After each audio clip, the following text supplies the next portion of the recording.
Grabe yung ulan, oh. Maghapon, magdamag na naman to.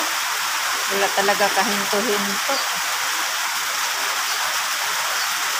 Grabe. Yung mga basahan namin, pinupuna sa mga pusa ko. Ayan, di na natutuyo.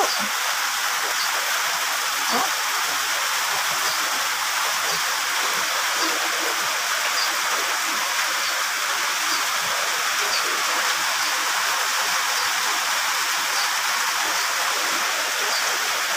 Grabe. Kailan kaya ito hihinto? Ano? Nakakalungkot. Gusto makalabas-labas sa bahay kasi maulan talaga.